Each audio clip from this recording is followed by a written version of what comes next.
Alors, bienvenue au Cyrano pour ceux qui sont ici en présentiel et bienvenue à ceux qui sont en ligne aujourd'hui qui nous suivent pour le dévoilement des résultats du baromètre Cyrano 2022. Les résultats étant attendus parce qu'en fait, c'est sûr que cette année, en plus, c'est l'année des 10 ans du baromètre. Nous avons commencé à collecter les premières données auprès de la population du Québec en 2011 et nous avons publié en 2012. Et donc, c'était pour nous aussi l'occasion de pouvoir en fait mettre en avant cette immensité de données que nous avons collectées à travers ces années. Donc, je vais être accompagnée aujourd'hui de mes deux collègues, Ingrid Peigné, qui est directrice de projet en charge du baromètre Cyrano avec moi depuis le début, et Thomas Glaise, professionnel de recherche, qui nous a rejoint en fait pour cette édition. Donc, le baromètre Cyrano, depuis le début, en fait, est pour nous un outil qui permet en fait de recueillir les préoccupations de la population du Québec sur les grands enjeux de société. L'objectif est ici de voir quelles sont les perceptions, donc en fait dans un contexte évidemment qui peut changer en fonction de l'actualité, en fonction des différents éléments qui sont... Donc, nous permet de mieux connaître un petit peu les perceptions de la population dans un contexte, une actualité qui peut évidemment avoir un impact en fait sur les réponses des gens qui vont, de la population qui va être sondée. Et on essaie de regarder en fait pour mesurer justement cette préoccupation, c'est quoi le niveau de risque perçu, c'est quoi les bénéfices qui sont perçus pour des enjeux de société dans le contexte où il y aurait des bénéfices potentiels, le niveau de confiance que l'on a dans le gouvernement et pour la gestion de ces enjeux, et aussi on va aller regarder évidemment tout ce qui touche l'acceptabilité sociale. Donc en fait, on essaye finalement, et c'est pour ça qu'on, dès le début, puis il faut le remettre dans le contexte, en 2011, quand on a commencé à travailler, on avait des grandes décisions en fait pour le Québec, on parlait de la fermeture de la centrale de Gentilly, on parlait de l'exploration pour du gaz de schiste, il y avait un besoin d'aller chercher finalement un petit peu ce que pensait la population, et quand on fait une enquête ou un sondage, très souvent c'est quelques questions qu'on va poser. On avait voulu à l'époque déjà essayer d'aller chercher des variables sociodémographiques, une explication vraiment détaillée finalement pour comprendre en fait ces perceptions. Donc on a 10 grands enjeux en fait, 10 grandes thématiques qui sont identifiées à travers finalement le questionnaire que nous avons auprès de la population et qui sont les enjeux de société pour le Québec. Donc, on a fait au cours des années 6 collectes de données, en fait, depuis 2011 jusqu'à aujourd'hui, à chaque fois avec un échantillon représentatif de la population. Donc, en fait, nous développons le sondage, mais nous l'avons administré, en fait, par une firme de sondage. Et ce que vous pouvez voir, et ce qui est intéressant, c'est juste un petit aperçu, en fait, à travers les années, c'est l'utilisation qui est faite, évidemment, des résultats de ce baromètre, qui lui donne encore plus de sens dans le contexte, évidemment, dans lequel nous, on essaye au Cyrano d'allier savoir et décision, donc d'amener des données qui peuvent être aidantes, en fait, pour les décideurs publics, les décideurs privés. Et on le voit, en fait, entre autres, dans les contributions que nous avions faites à travers les années, où les résultats du baromètre ont été utilisés auprès de l'Union des municipalités du Québec, avec l'Association de la construction du Québec, dans le contexte de la commission Charbonneau, des enjeux reliés à la construction, au niveau du transport des matières dangereuses, notamment avant et après les événements de Mégantic. On a aussi travaillé beaucoup sur les enjeux justement avec Info Excavation, nous avons une représentante aujourd'hui, changement climatique, mobilité, les enjeux récents de l'organisation du travail, notamment dans le contexte post-pandémie. Donc ce sont des exemples, hein, que quelques-uns, dans lesquels évidemment on amène à chaque fois des exemples en fait, comment on peut contribuer avec notre baromètre, et évidemment aussi pour les partenaires Cyrano, on les a pas identifiés ici, mais des présentations personnalisées en fonction des enjeux qui leur sont spécifiques. Vous voyez vraiment 10 ans en fait, de données qui sont là. Aujourd'hui, en fait, on va vous parler précisément des 53 projets ou enjeux qu'on étudie. Évidemment, il y a un corps en fait, de projets ou d'enjeux qui sont toujours les mêmes à travers le temps. Il y en a certains qui apparaissent, des nouveaux enjeux, des nouveaux projets, des nouvelles questions qui pourraient être proposées. Donc, en fait, il y a parfois une petite variabilité. Mais là, aujourd'hui, on a 53 enjeux pour lesquels on a des données, au moins depuis 2018 et certains depuis le début, en fait, par rapport à ça. L'objectif, comme je l'ai dit au départ, en fait, ce sont des perceptions. Donc, il est très important pour nous de comprendre, en fait, quelles sont les variables sociodémographiques, par exemple, qui pourraient expliquer, en fait, les réponses qui vont nous être données. Donc, en fait, on va aller évidemment faire des comparaisons selon le sexe, selon l'âge, selon la région d'habitation. Ça peut être intéressant aussi de pouvoir voir qu'il peut y avoir des différences. Alors, on a 3 grandes régions, la région de Montréal, la région de Québec et les autres régions, pour voir en fait au niveau des perceptions qui sont proposées, la langue maternelle, le niveau de revenu, le niveau de scolarité, l'occupation, l'état civil et aussi la présence d'enfants dans le foyer. Ce sont des variables en fait qui sont fournies évidemment avec les répondants et qui permettent en fait de pouvoir expliquer par exemple certaines différences dans les réponses ou certaines évolutions dans le temps. On parle de génération, on essaye de regarder évidemment les variables qui pourraient être explicatives. Donc, pour le baromètre Cyrano 2022, la collecte a été faite entre le 28 juin et le 4 juillet.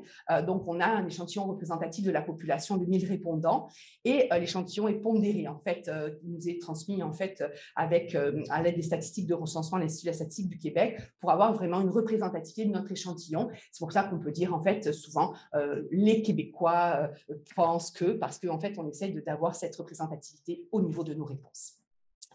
Ce qui est important aussi, en fait, évidemment, quand on fait une collecte, c'est qu'est-ce qui vient de paraître dans les médias, quelle est l'actualité, qu'est-ce qui vient de se passer. Alors, évidemment, on le fait au niveau collectif, en fait, c'est de l'information qui est commune.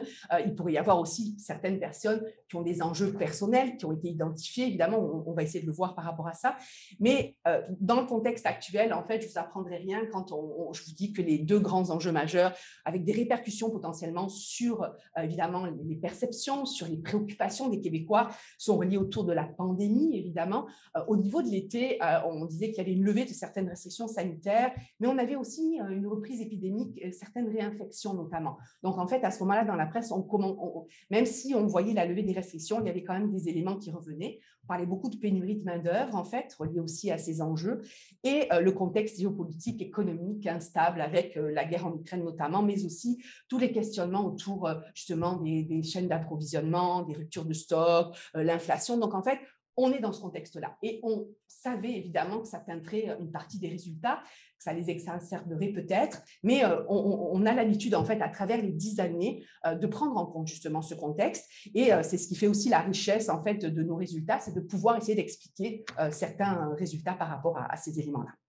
Donc, moi, j'ai commencé par la première partie, puis après, mes collègues continueront. Donc, en fait, la première question, c'est de dire, finalement, parmi les deux préoccupations majeures, quelles sont celles, parmi l'ensemble des préoccupations pardon, que vous avez, quelles sont celles qui sont pour vous les deux préoccupations majeures? Et donc, ça, c'est la première question qu'on pose. Alors, évidemment, comme on leur en demande deux, parmi un ensemble de 10, ben, évidemment, il faut qu'ils fassent des choix. Donc, on veut vraiment considérer évidemment qu'est-ce qui les préoccupe vraiment. Et on fait la différence en fait entre ce qui les préoccupe pour eux-mêmes en tant que personnes et pour le Québec en général, pour la société. Parce qu'on va le voir, évidemment, il peut y avoir des niveaux de préoccupation différents, ça peut leur permettre aussi de nous montrer finalement les choses qui vont les toucher. Et c'est là, je disais tout à l'heure, où les variables sociodémographiques ou peut-être l'expérience personnelle pourraient changer versus finalement l'ensemble des questionnements.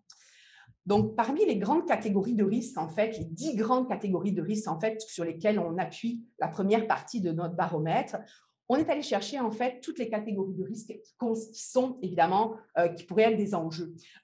Et encore une fois, des enjeux, mais qui peuvent être aussi des opportunités. Il faut le voir, par exemple, quand on parle de risques liés aux innovations technologiques, on est dans un contexte peut-être très positif, mais on le sait, en fait, que la perception pourrait être un frein, par exemple, à l'innovation. Donc, c'est pour ça que dans ce cas-là, on va à la fois parler de risques perçus, mais aussi de bénéfices, pour essayer de voir, en fait, dans quelle mesure les bénéfices pourraient être supérieurs aux risques et, du coup, avoir une volonté de le savoir.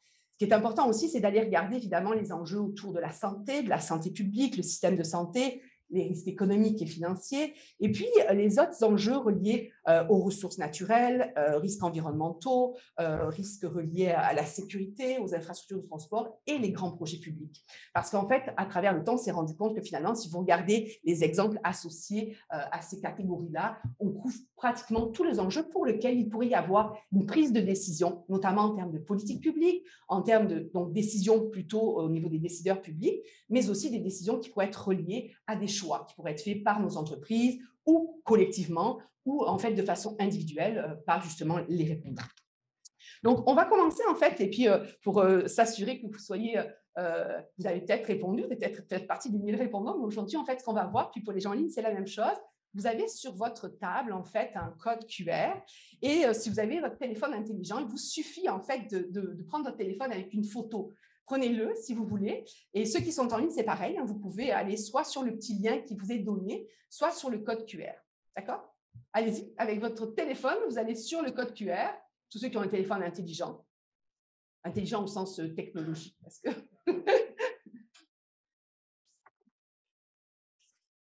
c'est ça.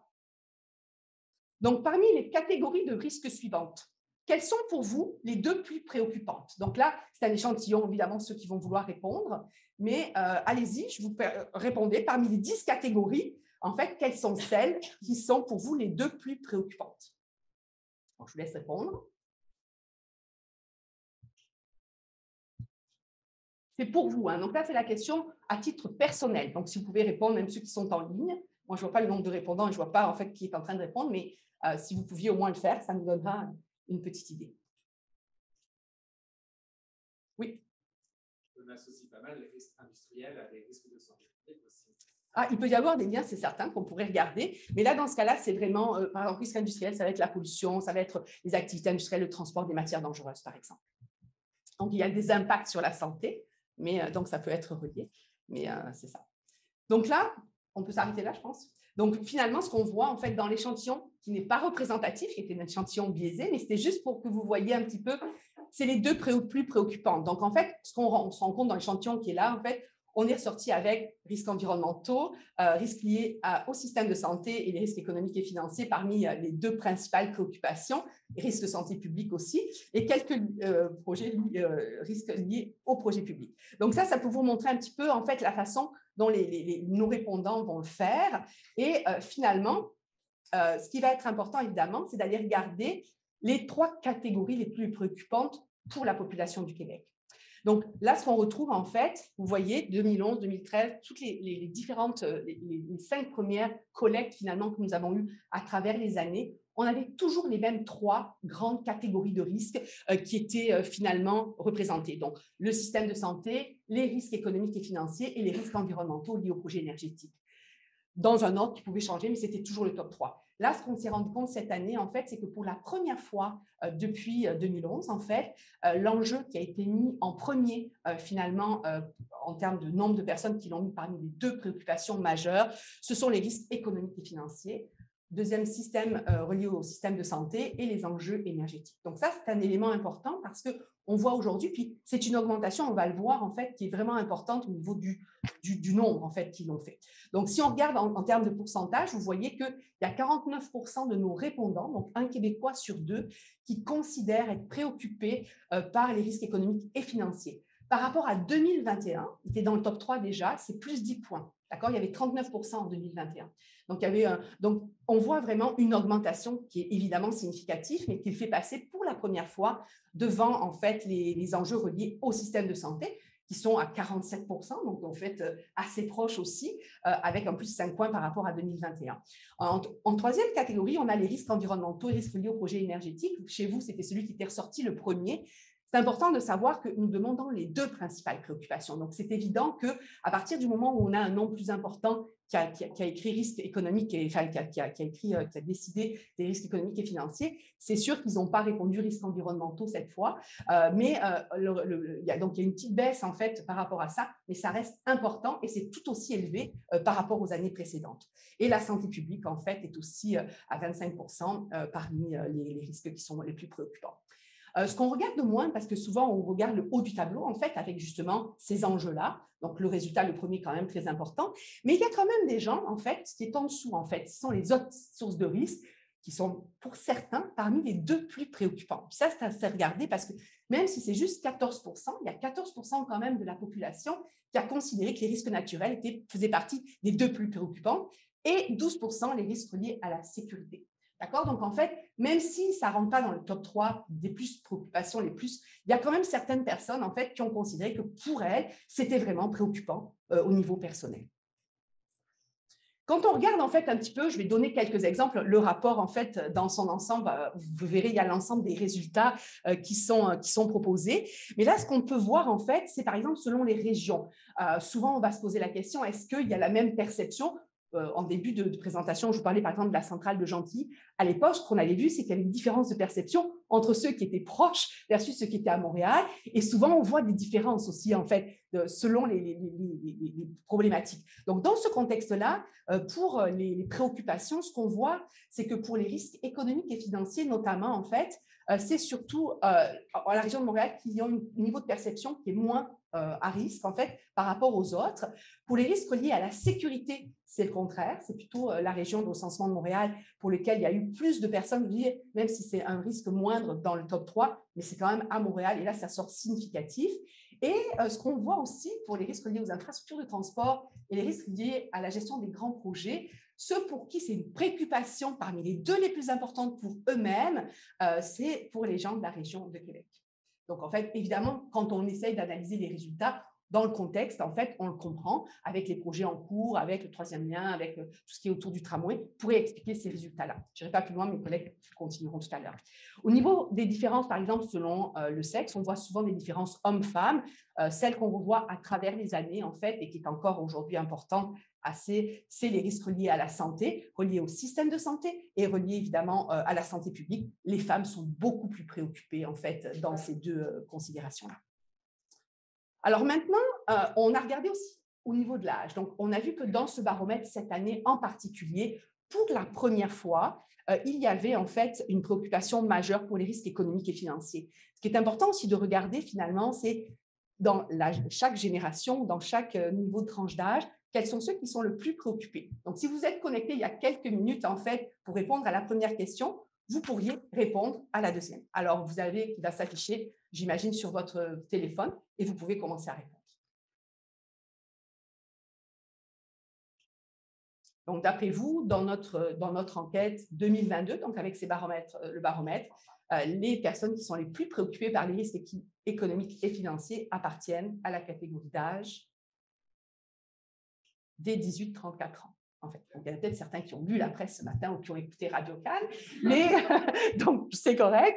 Mais ça, c'est un résultat qui nous a beaucoup surpris. Très souvent, en fait, on le voit, c'est une catégorie d'âge, en fait, pour lesquelles, puis c'est dans des proportions qui sont importantes, comme je vais vous le montrer, mais il y a vraiment, en fait, finalement, il y a 58% des jeunes 18-34 ans qui ont répondu que c'était une de leurs préoccupations majeures. Donc, plus que le 49% qu'on avait, puis c'est significatif, vous le voyez, en fait. D'ailleurs, les préoccupations diminuent avec l'âge par rapport à ça, mais ça, c'est une différence importante. On se posait la question, on va le voir quand mes collègues vont vous présenter les enjeux spécifiques pour chaque grande catégorie, mais ça, c'est un résultat qui est important parce que c'est les jeunes, ils rentrent sur le marché du travail, il y a un contexte, ils sont préoccupés, ils sont très préoccupés par le risque économique et financier. Et celui-là qui était moins surprenant, puisque à chaque année, souvent, c'est ce qu'on retrouve, c'est aussi les plus jeunes, en fait, 18-34 ans, dans notre tranche d'âge de cette génération-là, qui sont le plus préoccupés par les risques environnementaux, le risque lié aux ressources énergétiques. C'est 37%, vous voyez, quand on compare aux autres, il y a vraiment une différence significative. Au niveau du Québec maintenant, donc ça, on parlait pour chaque personne. Après, on leur pose la même question au niveau du Québec. Donc là, ce qu'on voit en fait pour la première fois cette année. Donc, vous voyez, à travers le temps, et là, quand c'est pour le Québec, évidemment, on va le voir, il y a souvent des enjeux reliés. Tu sais, à un moment donné, il y avait l'infrastructure des routes, enfin, il y avait les infrastructures, il y avait des éléments qui ressortent aussi par rapport à l'actualité ou par rapport aux enjeux actuels sur lesquels il y a des décisions de politique publique qui peuvent être prises. Cette année, en 2022, c'est la première fois que l'enjeu risque économique et financier rentre dans le top 3, finalement, des préoccupations au niveau du Québec. Donc, avant, quand on regardait, c'était évidemment le système de santé, très souvent, qui était dans le top 3, les risques environnementaux. On a eu la santé publique et on a eu d'autres types de risques qui étaient parmi les trois. Mais en fait, en 2022, vous le voyez, il est rentré en deuxième, mais il est là. Donc, en fait, c'est quelque chose qui est vraiment ressorti comme une majeure par rapport aux autres éditions du baromètre en 2022, compte tenu du contexte. Et là, encore une fois, je le disais au début, c'est des choses qui n'étaient pas… On s'attendait évidemment à ce qu'il y ait une montée, évidemment, de cette préoccupation-là. Ça a été pour un individuel et ça l'est au niveau, évidemment, du Québec. Donc, quand on regarde plus en détail, ce qu'on voit, c'est que le système de santé, au niveau des enjeux sociétaux pour la population du Québec, reste que le risque relié au système de santé. Mais, vous voyez, 32%, c'est 14 points depuis 2021. Donc, en fait, on a l'impression qu'au Québec, pour la première fois, il y a vraiment un enjeu économiques en fait et financiers autour finalement de ces préoccupations-là. 32% pour les risques environnementaux, donc il y a une baisse, mais comme je disais tout à l'heure, on leur demande les deux principales. Donc évidemment, il y a un effet, si j'en mets un, j'enlève l'autre, évidemment. Donc la santé ayant toujours le top 1, évidemment, souvent il peut y avoir, mais donc ils sont au même niveau. Donc la préoccupation finalement est celle-là. Et les risques de santé publique ont un petit peu diminué en fait depuis 2021, où on avait eu un effet comme on dit boomerang, là où il y avait une augmentation, puis c'est redescendu. Il y a eu aussi une augmentation qui a été pas vue depuis les 2 dernières années. On l'a assimilé évidemment à la pandémie, à peut-être moins de déplacements ou des déplacements un petit peu différents. Là, on voit qu'il y a une réaugmentation en fait de la préoccupation reliée aux infrastructures de transport, mais aussi, on l'a vu tout à l'heure avec tous les enjeux qui ont été identifiés comme préoccupants autour des habitants de la région métropolitaine de Québec. Et donc, si on regarde là aussi les différences, en fait, ce que l'on voit au niveau des différences significatives, en fait, simplement, c'est un petit peu la même chose par rapport à ce qu'on a vu tout à l'heure. Au niveau du Québec en général, ce qu'on voit, c'est que les préoccupations, notamment reliées aux infrastructures de transport, donc ce qui a réaugmenté alors qu'on l'avait vu qui avait descendu depuis les 2 derniers baromètres, c'est vraiment pour la région de Québec, région métropolitaine du recensement de Québec, 36% ont considéré que c'était un enjeu pour le Québec, mais surtout au niveau évidemment des enjeux qui sont plus locaux. Et puis au niveau des risques environnementaux, c'est le contraire en fait. Donc vous voyez, ils considèrent qu'il y a des enjeux pour le Québec au niveau des infrastructures. En revanche, c'est eux qui ont pas mis dans le top 2, mais là aussi, on peut le comprendre d'une façon logique, comme on n'en demande que 2, souvent ils vont mettre la santé ou vont mettre la santé publique, donc il y en a un en moins par rapport à ça. Donc ce n'est pas une baisse finalement de la préoccupation, c'est peut-être aussi un enjeu qui est relié par rapport à la façon dont on pose cette question-là justement. Au niveau de l'âge, en fait, on voit aussi la même chose. Donc en fait, ça veut dire qu'il y a quand même encore beaucoup, vous voyez, je l'ai dit, qui sont préoccupés par eux-mêmes. En tant que personnes, puis on va le voir au niveau des différents enjeux, mais ils sont aussi préoccupés au niveau du Québec. 44% des jeunes de 18-34 ans ont considéré que c'est un enjeu pour le Québec actuellement, les risques économiques. Et puis beaucoup moins sur les risques naturels, c'est ça, 12% dans ce contexte-là. Et quelque chose qui nous a un peu plus surpris, en fait, c'était le 9% qui ont mis dans les 2 préoccupations majeures les risques reliés aux innovations technologiques et notamment les jeunes. Et en fait, on n'a pas fait, parce qu'on a fait beaucoup d'analyses, en fait, ce qu'on se disait en regardant les slides hier, c'est que certainement, il y a beaucoup de catégories d'âge supérieures à 34 ans où la population ne sait pas en fait, identifier le niveau de risque, ne connaît pas. Quand on parle de risque technologique relié aux innovations technologiques, on parle d'OGM, de nanotechnologie, de génomique, on parle des enjeux qui sont reliés à des risques qui sont peut-être difficilement connus par les autres types de tranches d'âge, qui pourraient expliquer finalement en fait ce niveau assez bas. Puisque quand on leur demande après c'est quoi le niveau de risque perçu, ils vont écrire je ne sais pas. D'accord? Donc peut-être un besoin peut-être d'expliquer davantage finalement ces éléments-là. Donc là, je vais passer la parole maintenant à Thomas, qui est professeur de recherche au Cyrano, nouvellement arrivé dans l'équipe et qui a contribué déjà au baromètre 2021, qui a contribué cette année au baromètre 2022 et qui va vous présenter les principaux résultats pour les 53 enjeux à l'étude. Merci.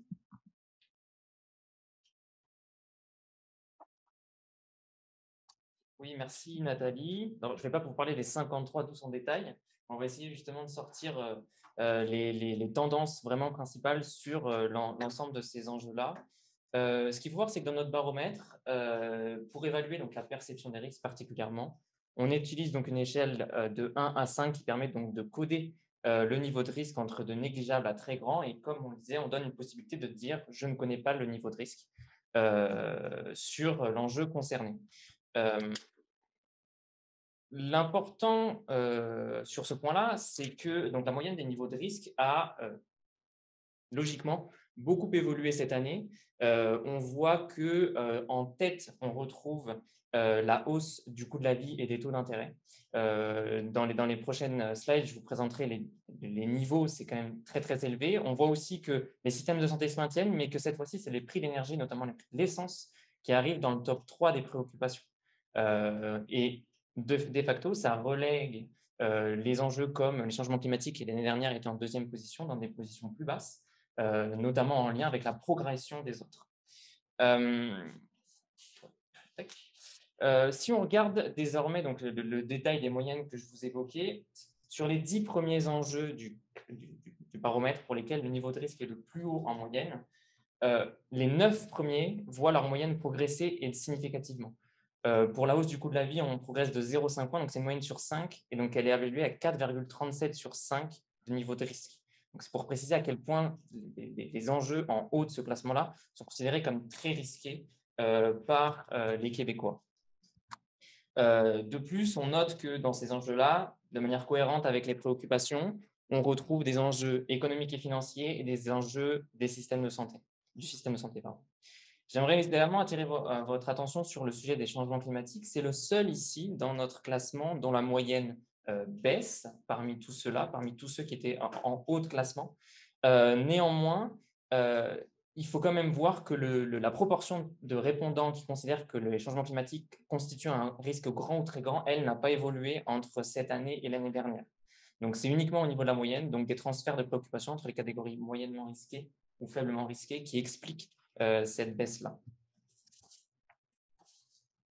Au sujet donc de la répartition plus en détail, là, on voit immédiatement le niveau de risque avec 85% des répondants qui considèrent que la hausse du coût de la vie constitue un risque grand, très grand. C'est 83% pour l'engorgement des urgences dans les hôpitaux, 82% pour le prix de l'énergie. Et si on descend, il y a même plus de 3 quarts de la population pour la montée des prix de l'immobilier, la difficulté d'accéder aux services de santé.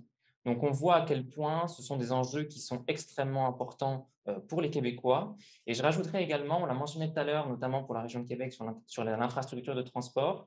L'état des infrastructures de transport fait aujourd'hui partie donc, des 10 enjeux qui sont parus les plus risqués dans le classement des risques grands ou très grands. Et donc, on voit que 66% des Québécois, donc là, c'est l'ensemble, hein, on ne parle pas uniquement de la région de Québec RMR, mais l'ensemble du Québec, 66%, ça constitue un risque grand ou très grand. Ce qu'il faut noter également, c'est que c'est la première fois sur l'ensemble des années de parution du baromètre que les niveaux sont aussi hauts pour les premiers enjeux. C'est la première fois qu'on atteint 85% de risque grand, très grand pour un enjeu.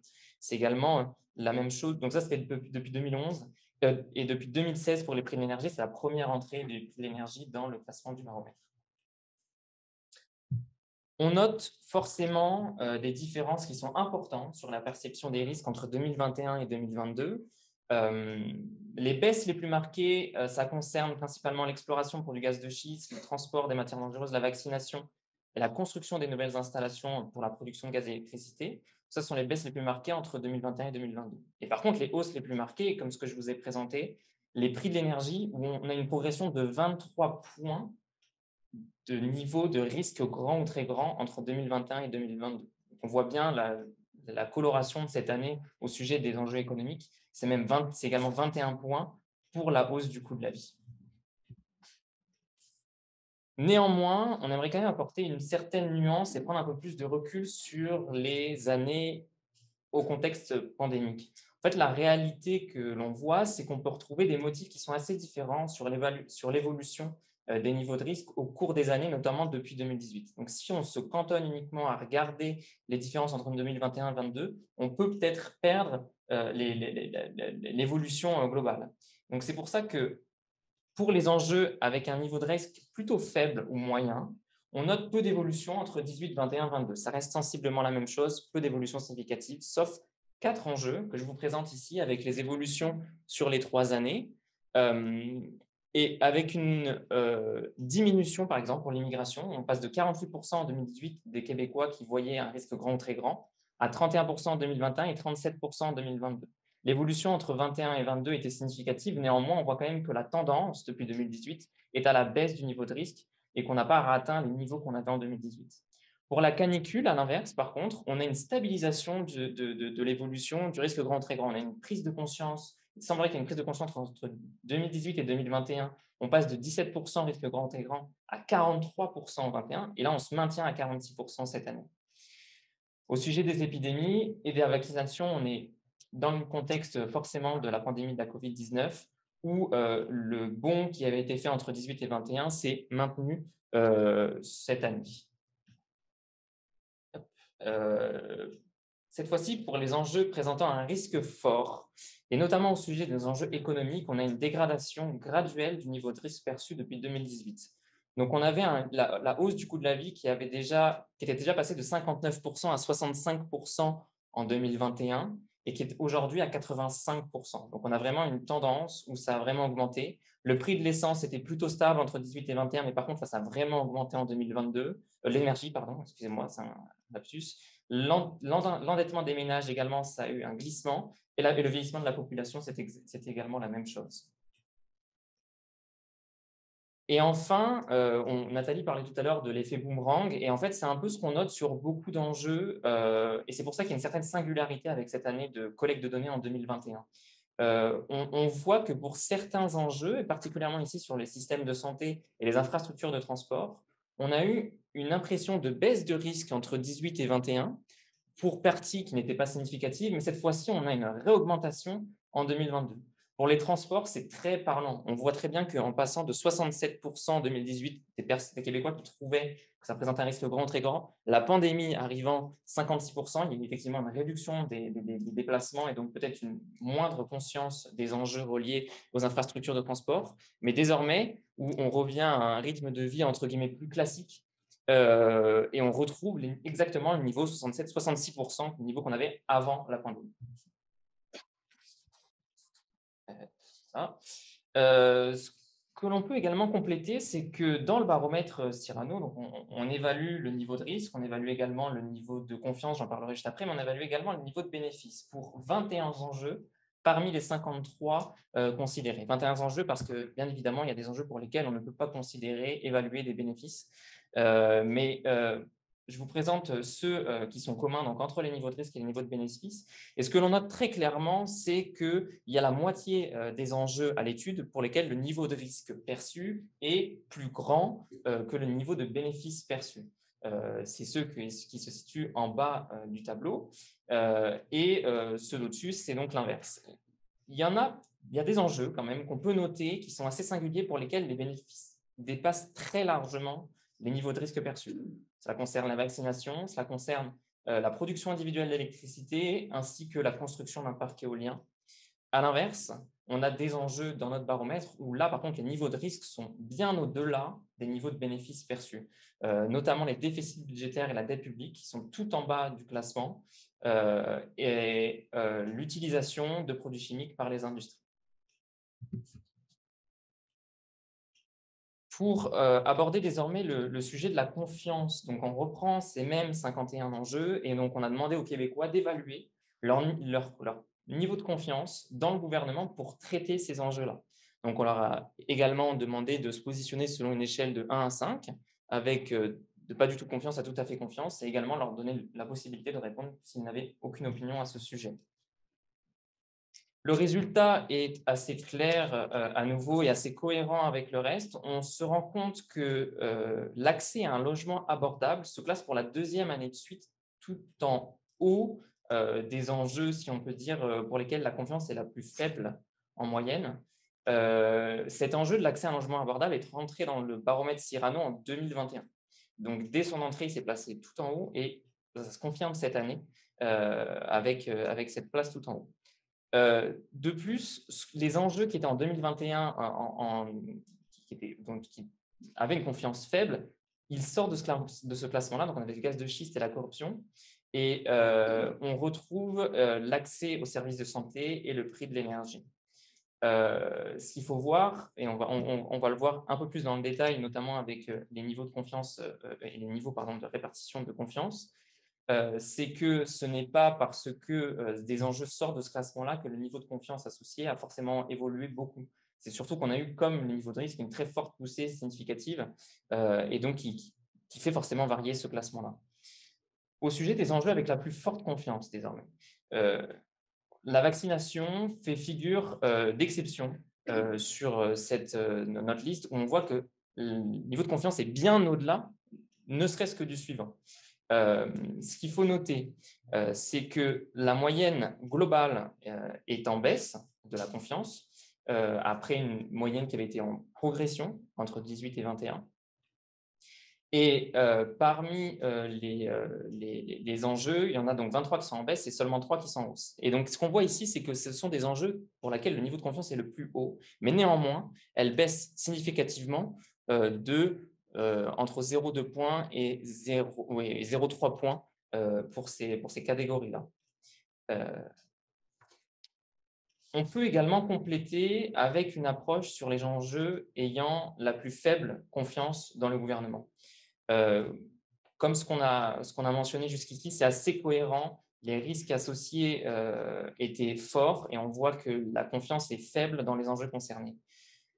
Ici, on retrouve à nouveau beaucoup d'enjeux économiques et financiers. Je ne m'étale pas beaucoup sur ces sujets-là qui vont être abordés dans la partie sur les études de cas, mais on voit quand même des évolutions qui sont très significatives pour les 6 premiers enjeux, et ce sont tous des enjeux associés au système de santé et associés à l'économie.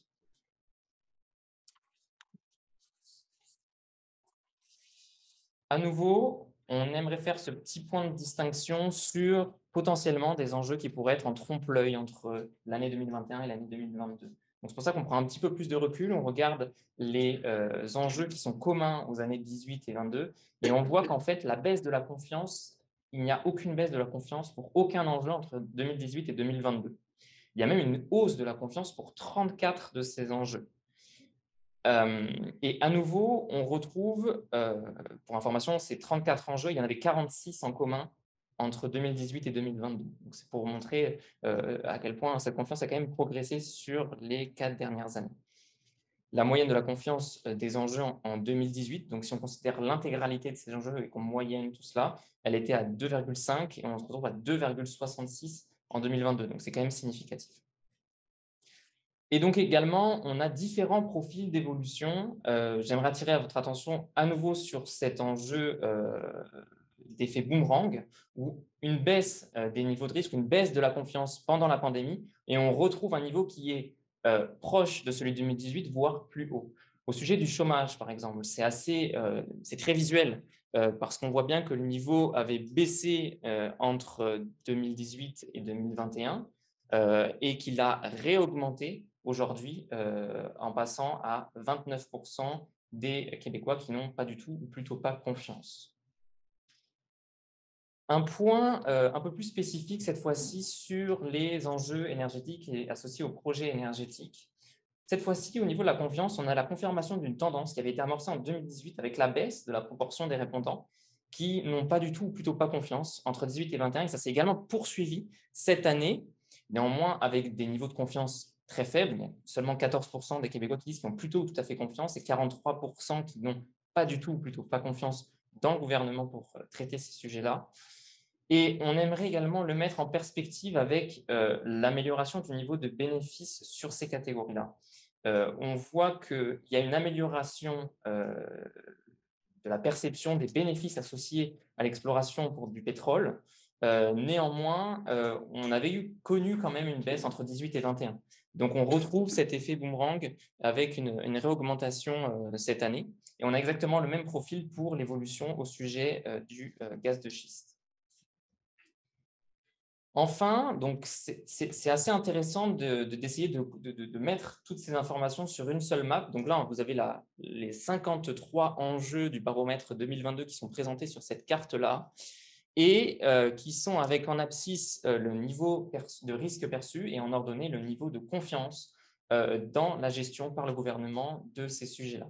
Et donc, ce qu'on voit bien, c'est qu'on a une droite qui se dessine avec les tests statistiques que l'on a menés qui nous font constater que plus le niveau de risque perçu augmente, plus le niveau de confiance associé dans le gouvernement diminue. 2 exceptions que sont les inondations et la production individuelle d'électricité. Il faut noter que la vaccination qui se situe tout en hausse démarque. Je l'avais mentionné tout à l'heure sur le niveau de confiance qui était beaucoup plus élevé. Et on voit bien que ça sort du lot, tout comme les crypto-monnaies qui est plutôt très bas cette fois-ci, avec un niveau de confiance qui est très faible. Néanmoins, on l'a mentionné tout à l'heure sur les enjeux associés aux innovations technologiques. C'est un enjeu pour lequel les personnes qui ne savent pas se prononcer sur le niveau de risque, sur le niveau de confiance qui est très élevé. Il est très élevé depuis l'année dernière également, donc ce n'est pas nouveau, mais c'est ce qui peut aussi expliquer le fait que la moyenne soit plus basse. Peut-être que si ces personnes-là étaient peut-être plus au courant, plus d'avoir de connaissances sur ces sujets-là, ils seraient peut-être plus capables et donc on n'aurait pas ce positionnement au sujet des crypto-monnaies. Le dernier point également qui vient un peu conclure ces aspects sur le risque et la confiance, c'est qu'en fait, au niveau du coin en bas à droite, on retrouve beaucoup d'enjeux associés aux services de santé, associés également à l'économie et aux finances. Donc, ce qui traduit bien le fait que c'est un risque qui est fort, c'est une confiance qui est faible, donc c'est des enjeux qui sont critiques pour les Québécois. Je conclurai mon point au sujet donc, de l'acceptabilité sociale. Cette fois-ci, on a donc les 21 enjeux dont je vous parlais au sujet des bénéfices. On a également demandé aux Québécois de se positionner au sujet de l'acceptabilité sociale sur ces sujets-là et donc de dire si c'était plutôt favorable ou plutôt opposé aux 21 enjeux. Également, on retrouve une évolution cette fois-ci par rapport au niveau d'acceptabilité moyen et aux sujets pour lesquels l'acceptabilité sociale est le plus faible. On retrouve à nouveau l'utilisation de produits chimiques ainsi que l'utilisation des OGM qui se retrouvent en haut de ce classement pour lesquels l'acceptabilité sociale est plus faible. Et cette année, quand même, on note que l'entrée des déficits budgétaires et de la dette publique dans ces 3 enjeux critiques. Et donc, de facto, la sortie du sujet sur le gaz de schiste. On a ici l'ensemble des moyennes, donc des 21 enjeux. Donc, tous les enjeux qui sont situés en haut sont des enjeux pour lesquels les Québécois sont majoritairement opposés. Et les sujets en bas sont plutôt des sujets pour lesquels les Québécois sont favorables. La barre au milieu montre la moyenne, justement, qui nous permet de dire s'ils sont plutôt favorables ou plutôt opposés. Ce qu'on note assez clairement, c'est qu'en fait, les enjeux pour lesquels ils sont le plus opposés, ils le sont un petit peu moins que l'année dernière, avec des diminutions de 0,2 points, 0,1 point en moyenne sur ces sujets. Néanmoins, par contre, les sujets pour lesquels ils étaient le plus favorables l'année dernière, ils le sont un petit peu moins cette année, avec une progression de ces niveaux d'acceptabilité sociale. On note quand même, pour compléter avec ces différentes catégories, des hausses de niveau d'acceptabilité. Il y avait 40% des Québécois qui étaient favorables à l'exploration pour du pétrole en 2020, 40% qui le sont aujourd'hui. Il n'y en avait que 32 l'année dernière. Néanmoins, ce 40% est quand même en baisse par rapport à 2018. On a également la même approche sur l'utilisation des engrais et des pesticides, avec 26% des Québécois qui sont favorables cette année, contre 21 l'année dernière. Mais c'est un niveau qui est proche, le 26% proche de ce qui était en 2018.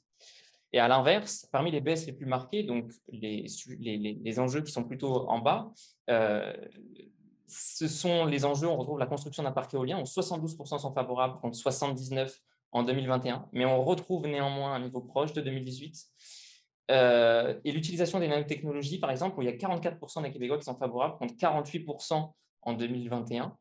Et ça, en revanche, ça se note avec une progression de la proportion des répondants qui ne se prononcent pas, qui ne se prononcent pas sur l'acceptabilité sociale. Enfin, une carte un petit peu de conclusion sur ce que je vous ai présenté, qui nous permet en fait de voir donc, les 21 enjeux également sur une seule carte. La taille des bulles est proportionnelle au niveau de bénéfices perçus. À nouveau, on retrouve la même carte avec en abscisse le niveau de risque, en ordonnée le niveau de confiance. Et en vert, ce sont les cartes pour lesquelles, les enjeux pour lesquels les Québécois sont plutôt favorables, et en rouge, ceux pour lesquels ils sont plutôt opposés. Et on note très clairement une analyse assez rapide, c'est que plus la taille des bulles est petite, plus les enjeux sont plutôt du côté rouge et plutôt en bas à droite de notre carte, et c'est plutôt l'inverse pour les enjeux pour lesquels ils sont favorables. Donc il y a une certaine cohérence entre l'acceptabilité sociale, les bénéfices, la confiance et les risques qui sont évalués pour ces 21 enjeux.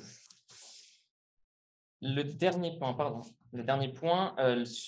on demande depuis 2021 aux Québécois si on leur proposait des investissements pour lesquels il y avait une rentabilité qui était assurée, on leur demande de se positionner s'ils seraient prêts à investir dans ces sujets-là. Et en accord avec tous les projets qu'on a présentés et tous les enjeux associés sur les énergies renouvelables, l'industrie alimentaire, la pharmacie et la biotechnologie, ce sont les sujets pour lesquels les Québécois sont le plus favorables et donc ils sont de manière cohérente le plus prêts à investir sur ces sujets-là. À l'inverse, en bas de classement, on retrouve les sujets sur le gaz, sur la chimie, sur le pétrole, pour lesquels ils sont plutôt opposés et pour lesquels ils sont moins prêts à investir. Néanmoins, ce qu'on note quand même, et donc l'évolution entre 21 et 22 que je vous présentais sur l'acceptabilité sociale et l'évolution notamment sur le pétrole et le gaz de schiste, on note quand même qu'il y a une évolution significative. Il y a plus de Québécois qui sont prêts à investir dans le gaz et le pétrole par rapport à l'année dernière. Ceci conclut mon point et je laisse la parole à Ingrid au sujet d'analyse détaillée sur les différents enjeux.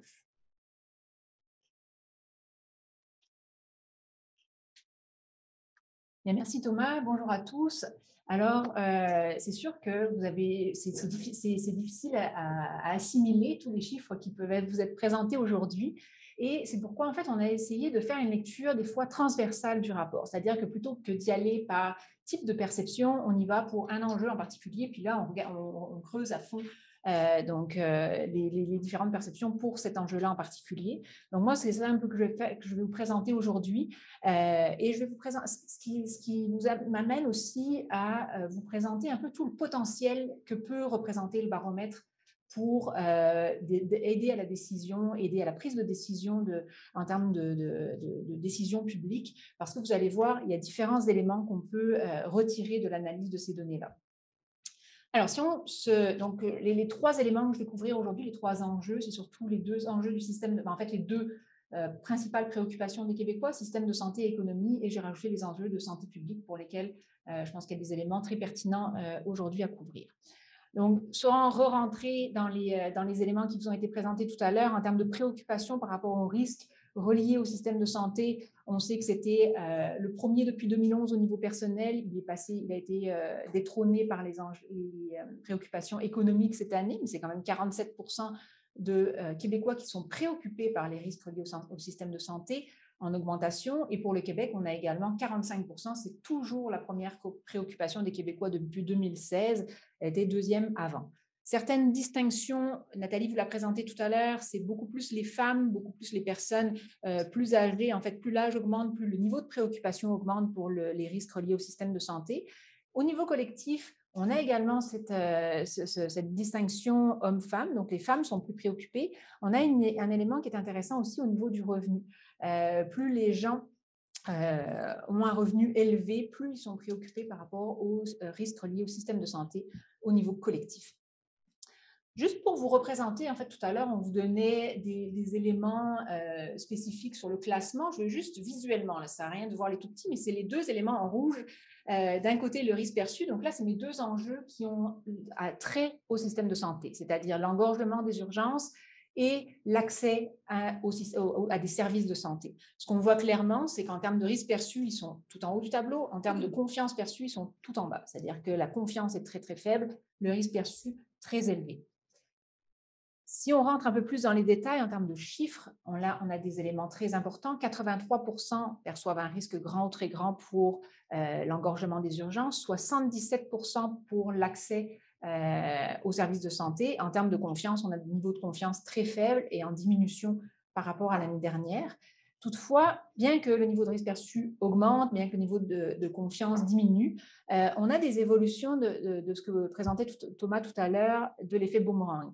Et ce qui est intéressant de voir, c'est qu'en termes de risque perçu pour les enjeux de système de santé, les niveaux de cette année sont les plus élevés par rapport à toutes les éditions des éditions du baromètre depuis 2011. On n'a jamais eu des risques aussi perçus élevés pour les enjeux du système de santé. Par contre, en termes de confiance, c'est l'inverse. C'est les meilleurs niveaux de confiance jamais eus pour les enjeux reliés au système de santé depuis 2011. Si on regarde un peu plus en détail, donc on sait que 77% des Québécois perçoivent un risque grand ou très grand pour l'accès aux services de santé. Alors, qui sont ces personnes qui sont plus inquiets par rapport à ces éléments-là? C'est plus les femmes, 84% contre 70% des hommes, et encore là, plus les personnes de plus de 55 ans. Ce qui est intéressant ici, puisque je vais vous amener, quand on regarde en fait ces enjeux transversaux, c'est intéressant de regarder la comparaison par rapport à la réalité. Est-ce que les gens considèrent que le risque est en fait, est-ce que le risque perçu est supérieur au risque réel ou inversement? Ce qui est intéressant ici de noter, c'est quand on regarde les données de l'ISQ, qu'est-ce que ça montre? Ça montre que les femmes et les répondants les plus âgés sont proportionnellement les plus nombreux à être inscrits auprès d'un médecin de famille, et c'est pourtant ceux qui, dans notre enquête, sont les plus, qui perçoivent un risque plus grand pour cet enjeu-là. Donc, il y a une certaine dichotomie entre la réalité, donc les femmes, les plus de 55 ans sont ceux qui ont le plus proportionnellement parlant accès ou inscrits auprès d'un médecin de famille, et ce sont les gens les plus inquiets. Au niveau de la santé publique, maintenant, donc il y a 4 enjeux qui vont être qu'on a mis dans cette catégorie: la vaccination, les problèmes de santé liés au tabac et à l'obésité, la progression des maladies mentales et des maladies cognitives et les épidémies. Ce qui est intéressant ici, c'est de regarder l'évolution des préoccupations depuis 2011.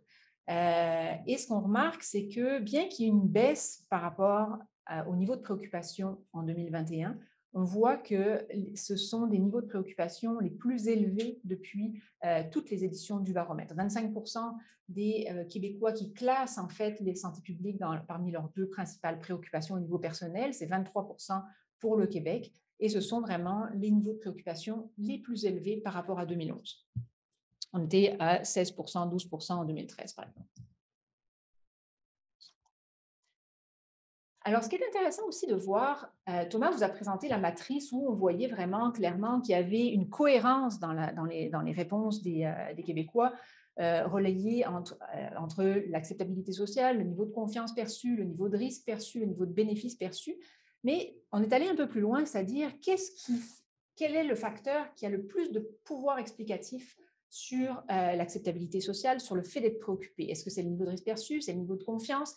Et là, pour ces éléments-là, on a réalisé des analyses multivariées, donc c'est-à-dire qu'on met toutes les variables dans un même modèle statistique, et ça nous permet, en contrôlant pour toutes ces variables-là, de savoir lequel a le plus de poids dans l'explication ici du niveau de préoccupation. Alors, je vais vous poser une question, puis là, vous pouvez reprendre vos téléphones cellulaires. Quel est l'enjeu, selon vous, qui a le plus grand pouvoir explicatif dans le fait d'être préoccupé personnellement par les risques reliés à la santé publique en termes de risques élevés? Donc, qu'est-ce qui fait en sorte quel est l'enjeu, en fait, qui fait en sorte qu'on est beaucoup plus préoccupé, ça augmente nos chances d'être préoccupés personnellement par les risques reliés à la santé publique? Selon vous, est-ce que c'est plutôt la vaccination? Donc, les gens qui voient des risques grands ou très grands à la vaccination, ça augmente leur chance d'être préoccupés personnellement par les risques reliés à la santé publique. C'est les problèmes reliés au tabac, à l'obésité, les épidémies, les maladies mentales et cognitives. Ça, c'est d'autres analyses qui peuvent être faites justement pour, encore là, essayer de mieux comprendre les préoccupations en utilisant des modèles multivariés. Alors, si on regarde vos réponses, c'est plutôt les épidémies, 33%, maladies mentales et cognitives, 33% également. Donc, pour vous, c'est ces éléments-là qui font en sorte que les répondants ont plus de chances d'être préoccupés par les risques liés à la santé publique. Ce qu'on voit, en fait, c'est que la pandémie, finalement, n'a pas occulté les autres enjeux de santé publique. Au contraire, puisque c'est vraiment percevoir des risques élevés pour les problèmes de santé liés à l'obésité et le tabac qui est le plus grand déterminant de nos préoccupations. C'est-à-dire que les personnes qui perçoivent des risques élevés pour l'obésité ou le tabac ont 4,6 fois plus de chances d'être préoccupés par les risques reliés à la santé publique sur le plan personnel que ceux qui ne voient pas des risques élevés. Donc, c'est le facteur avec le odds ratio le plus élevé. Donc, c'est celui-là qui explique davantage cette variable-là, alors que la vaccination n'augmente. Ceux qui perçoivent des risques élevés pour la vaccination ont 2,4 fois plus de chances d'être préoccupés par les risques reliés à la santé publique. Donc, c'est vraiment, contrairement à ce qu'on aurait pu penser que c'est des enjeux reliés davantage à la pandémie, les épidémies, la vaccination, c'est vraiment l'obésité et le tabac qui tirent la moyenne, en fait, vers le haut. Un élément sur lequel je veux attirer votre attention aussi, c'est les éléments de confiance. On voulait savoir tout à l'heure, je vous disais, on regarde le fait d'être préoccupé. Est-ce que on est préoccupé parce qu'on voit des risques élevés, ou plutôt parce qu'on n'a pas confiance? Ce qu'on constate clairement dans ce modèle-là, c'est que le fait de percevoir des risques élevés pour l'obésité et le tabac a un facteur plus important que le fait d'avoir confiance dans le gouvernement. C'est-à-dire que ceux qui ont confiance dans le gouvernement ont à peu près 2 fois plus de chances de ne pas être préoccupés par les risques reliés à la santé publique, alors que ceux qui voient des risques ont 4,6 fois plus de chances d'être préoccupés. Donc, le facteur risque est a plus de poids et de pouvoir explicatif que la confiance faible dans le gouvernement. Encore là, c'est vraiment pas pour lire tous les petits enjeux, c'est juste pour vous montrer où se situent en fait ces enjeux de santé publique parmi les 53 enjeux qu'on a à l'étude. Et là, à l'inverse des enjeux pour le système de santé, c'est pas mal plus réparti. On a des niveaux de risque moyens à relativement faibles pour la vaccination et on a des niveaux de confiance relativement élevés, encore là pour tous les enjeux qui sont en lien avec la pandémie, la vaccination, les épidémies, et des niveaux de confiance moyens pour les autres enjeux. Alors, qui sont ceux qui perçoivent le plus de risques pour les enjeux de santé publique? On l'a vu, donc, globalement, pour tous ces enjeux-là, c'est davantage les femmes, davantage les répondants avec au plus un diplôme de niveau secondaire. C'est plus les personnes inactives. Alors, quand on parle de personnes inactives, on a considéré que c'était des personnes au foyer ou sans emploi. D'ailleurs, c'était elles qui étaient aussi les plus préoccupées sur le plan personnel. C'était 42% des personnes inactives qui étaient préoccupées sur le plan personnel par les risques de santé publique, contre 25% en moyenne, ce qui est vraiment une différence très significative. C'est plus les personnes retraitées et c'est moins les jeunes générations. Puis là, c'est là qu'on voit en fait sur ces graphiques-là très clairement ces spécificités pour l'âge et ces différences entre la relation entre l'âge, le risque et la confiance. Si on regarde au niveau du risque perçu, peu importe l'enjeu de santé publique, plus l'âge augmente, plus le niveau de risque perçu augmente. Et en termes de confiance, c'est l'inverse. Plus l'âge augmente, plus la confiance diminue dans le gouvernement pour gérer ces enjeux de santé publique. Donc, on a vraiment une évolution assez différente en termes d'âge pour ces différentes perceptions. Si on regarde davantage l'enjeu de vaccination, qui est quand même un enjeu d'actualité, on va rentrer dans une nouvelle campagne massive de vaccination pour une autre dose pour la COVID. Ce qu'on constate, c'est que globalement, il y a eu des baisses entre 2021 et 2022 de chacun des niveaux de perception. On a un niveau de risque qui a diminué, un niveau de confiance, niveau de bénéfice, niveau d'acceptabilité sociale qui a diminué. Toutefois, toutes ces perceptions-là sont quand même meilleures que toutes les autres éditions depuis 2011, excepté l'année 2021. Donc, finalement, l'acceptabilité sociale n'a jamais été aussi élevée pour la vaccination, mis à part, excepté l'année 2021.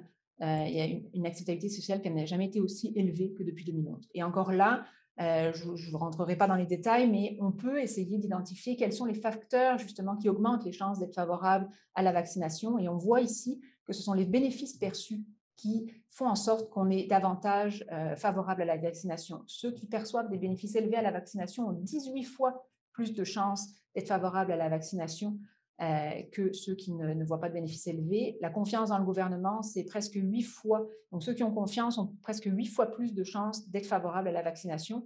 Et à l'inverse, les risques, ce n'est pas nécessairement les risques qui font en sorte qu'on est opposé. En tout cas, oui, c'est ça qui fait qu'on est opposé, mais dans une moindre mesure que les bénéfices ou la confiance. C'est-à-dire que ceux qui perçoivent des risques importants ont 4 fois moins de chances, 4 fois plus de chances d'être opposés à la vaccination. Donc, on voit qu'en termes de ratio, on est vraiment les bénéfices qui supplantent tous les autres éléments. Finalement, les enjeux économiques, encore là, les statistiques vous ont été présentées tout à l'heure. Donc, c'est la première fois que les risques économiques et financiers se classent à la première place des préoccupations au niveau personnel, la première fois qu'elles rentrent dans le top 3 pour les préoccupations collectives.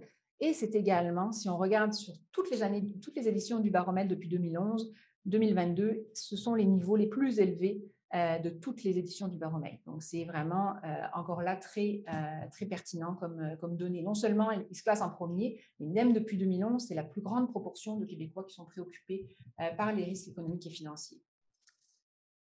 Tout comme les risques reliés au système de santé, on voit que les enjeux reliés à l'économie se placent tout en haut des risques, tout en bas de la confiance. C'est ça qui explique, bien entendu, les préoccupations. Encore là, il y a des facteurs qui augmentent les chances d'être préoccupés par les risques économiques et financiers. Donc là encore, on utilise des modèles multivariés qui permettent de mettre toutes les variables ensemble et de voir, en gardant toutes ces variables-là constantes, lesquelles ont le plus de pouvoir explicatif. Et ici, on voit qu'au niveau des risques économiques et financiers, c'est les risques élevés pour la hausse du coût de la vie qui sont le facteur le plus grand explicatif de nos préoccupations. Donc, la hausse du coût de la vie et ensuite les revenus de retraite. Ce qui est intéressant aussi, c'est de voir que ces perceptions bien entendu, reflète le contexte actuel. On l'a vu qu'il y a une certaine dichotomie un peu avec les données de l'INSPQ et entre les personnes qui voient, qui sont inquiètes et celles qui ont accès dans la réalité à un médecin de famille. Là, ce qu'on essaye de voir, c'est un peu des indicateurs mesurés pour voir si les perceptions suivent en fait la réalité, et on le voit très clairement. Le taux d'inflation a été de 8% d'une année à l'autre en juin 2022. C'est un taux d'inflation le plus élevé depuis juin 91, et même si on exclut ces 5 mois-là en 91, pour remonter à 82 pour avoir un taux d'inflation aussi élevé au Québec. Et d'ailleurs, ça me fait penser que c'est probablement aussi pour cette raison-là que ce sont les jeunes qui sont davantage préoccupés par les enjeux économiques, parce que c'est la peur de l'inconnu. Ils n'ont pas vécu ces années-là avec des taux d'inflation, des taux d'intérêt très élevés. Donc, c'est la première fois en fait qu'ils vivent dans cette insécurité, et donc la peur souvent entraîne des inquiétudes, des préoccupations. Donc, c'est peut-être un facteur explicatif. Mais tout le moins, ce qu'on voit, c'est que le risque perçu suit l'actualité. De la même façon pour le prix de l'essence, on a regardé un peu le prix moyen de l'essence sans plomb à Montréal. 1,37 en avril 2018, donc au moment de la collecte en 2018, 1,41 en août 2022. Ce qu'on voit, c'est que le risque ne bouge pas non plus. Donc, les indicateurs mesurés réels correspondent au risque, aux perceptions. Et par contre, on a un bond en juin 2022 à 2,16 $ le litre, et on le voit clairement dans les niveaux de risque perçus.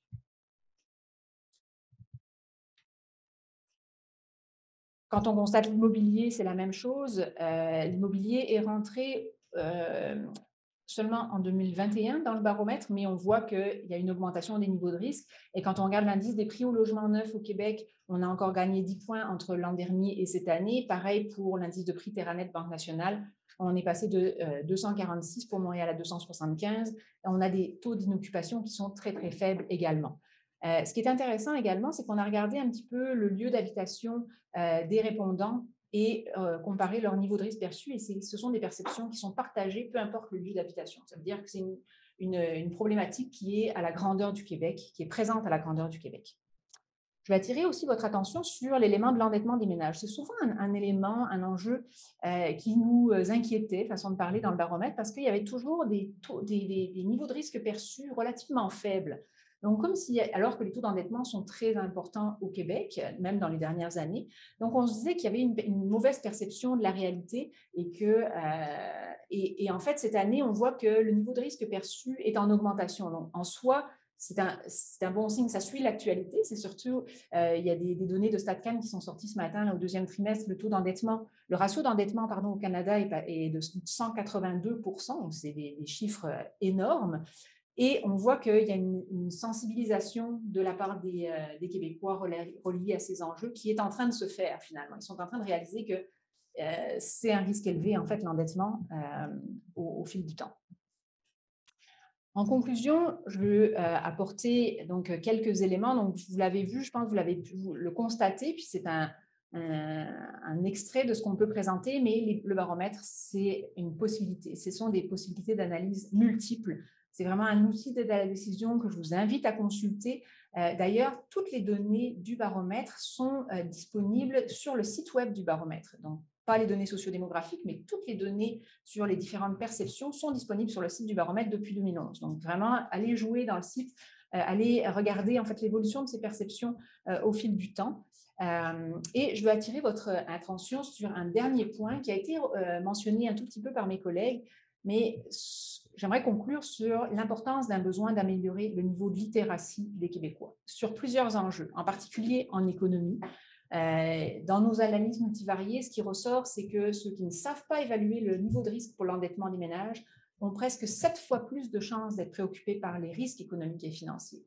Donc, on voit clairement ici, avec ce résultat-là, un besoin d'éduquer les Québécois. Puis là, il y a des outils qui existent. Il y a tout des projets de littératie économique et financière à Cyrano, même destinés aux jeunes, dans les écoles, qui peuvent être utilisés. Mais il y a vraiment un besoin ici d'améliorer le niveau de littératie. Et pas uniquement en économie, mais aussi en santé. On remarque également ces mêmes types de résultats. Ceux qui ne savent pas le niveau de risque pour l'accès aux services de santé ont 13 fois plus de chances d'être préoccupés par les risques reliés au système de santé. Donc, ce sont vraiment des facteurs très importants.